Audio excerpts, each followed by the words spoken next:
네, 오늘 주제는요. 이낙연의 국회 첫 대표 연설입니다. 지난달 말 더불어민주당 대표로 선출된 이낙연 대표가 오늘 교섭단체 대표로 국회 연설을 했습니다.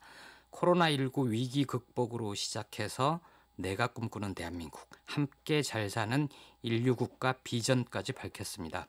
대선 출마 선언문으로 봐도 손색이 없을 만큼 국정 철학과 비전까지 포함되어 있었습니다. 네, 주요 내용 정리해 보세요. 우선 코로나19 위기 극복 관련해서 정부 여당 내에서 2차 긴급재난지원 규모와 방식 가지고 논란이 있었잖아요.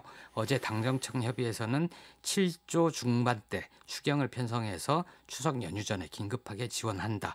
이렇게 가닥이 잡혔고요. 이 대표는 오늘 국회 연설에서 맞춤형 지급 방침에 대해서 고통을 더 크게 겪는 국민을 먼저 도와드려야 한다. 그것이 연대이고 공정을 실현하는 길이라고 얘기했습니다. 예.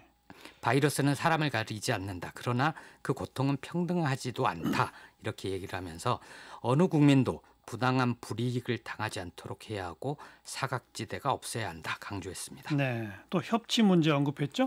국난을 헤쳐가는 동안에라도 정쟁을 중단하고 통합 정치하자 얘기했습니다. 사실상 중단된 여야정 정례 대화를 다시 시작할 것도 제안을 했고요. 여야정 국정상설협의체는 정례화를 합의한 2018년으로 기억하는데요. 한 차례 회동 이후 지난 4월 총선을 앞두고 여야의 정쟁이 격화되면서 개점 휴업 상태입니다. 이 대표는 우리에게는 생소한 아프리카 반투족의 우분투라는 용어도 인용을 했습니다. 한 인류학자가 그 지역 아이들에게 달리기 시합을 제안을 하면서 1등하면 음식을 먹을 수 있다. 상으로 내걸었는데 그랬더니 아이들이 다 같이 손을 잡고 뛰면서 공동 1등을 한 거죠. 예. 그러면서 음식을 나눠 먹은 겁니다. 이유를 물어보니까 이게 우분투다. 당신이 있어 내가 있다는 의미다라고 얘기를 했습니다. 공동체 정신 혹은 세상의 모든 것은 하나의 끈으로 이어져 있다. 이런 뜻을 담은 것 같습니다. 이 대표는 코로나19 종식이라는 공통 목표 아래 장기간 정쟁 국면에 종지부를 찍자고 호소를 했습니다. 이런 표현도 썼는데요. 상대를 골탕 먹이는 일이 정치인 것처럼 비치곤 했다. 예. 통합 정치를 위해 저부터 노력하겠다고 얘기했습니다. 여야는 물론 국민을 위한 윈윈윈 하는 정치를 실현하자면서 야당을 향해 손을 내밀었습니다.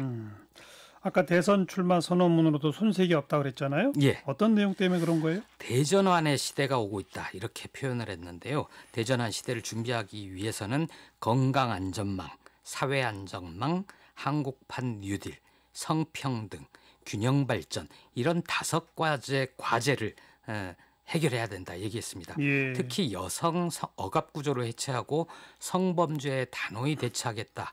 이렇게 얘기를 하면서 저희 당 소속 공직자의 잘못에 대해 피해자와 국민께 거듭 사과드린다고 얘기했습니다. 야당은 어떤 반응을 보이고 있나요? 국민의힘은 문재인 정부 여당의 실패, 독선과 과감하게 단절하는 계기가 되길 바란다라고 얘기를 했고요. 전대미문의 도전과 위기 극복은 전례 없는 협치를 통해서 가능하다고 얘기했습니다.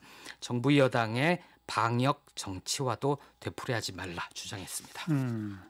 그 대선 경쟁 주자인 이재명 지사 항변한 부분 있잖아요. 예. 맞물려서 지금 이번에 대표 연설은 더 주목을 끌고 있어요. 맞습니다. 이재명 지사 어제 당정청 회의 결론 뒤에 백성은 가난보다도 불공정에 분노한다. 불환빈, 환불균. 이것을 인용하면서 문재인 정부와 더불어민주당, 나아가 국가와 공동체에 대한 원망과 배신감이 불길처럼 퍼져나가는 것이 제 눈에 뚜렷이 보인다. 이렇게 얘기했죠. 좀 굉장히 세게 발언한 거죠. 예, 강도 높게 표현이 돼서 일부 기사는 이재명 지사가 정부 여당에 문재인 정부에 반기를 든 거 아니냐. 뭐 이런 해석까지 있었는데요. 예. 그 뒤에 이제 정부 여당이 최종 결정에 성실히 따를 것이다. 나의 충정이다. 이런 표현도 썼습니다. 그런데 앞으로도 이런 두 후보 간의 대선 후보 간의 차별성이 점점 더 선명하게 드러날 것 같습니다. 네, 바로 그 선별 지급에 대해서는 오늘 문재인 대통령도 한마디를 했죠. 예, 수석보좌관 회의가 있었는데요. 피해 맞춤형 재난지원이 한정된 재원의 효과적 극대화를 위한 불가피한 선택이라고 얘기를 했습니다. 그러면서 그 국민 모두에게 재난지원금을 지급하자는 의견도 일리가 있다. 하지만 현실적으로 재정상 어려움이 크다. 얘기를 했습니다. 그 여권 내부에서 논쟁으로 번지지 않도록 문 대통령이 직접 논란 수습에 나선 것으로 풀이됩니다. 네, 뉴스사이드였습니다.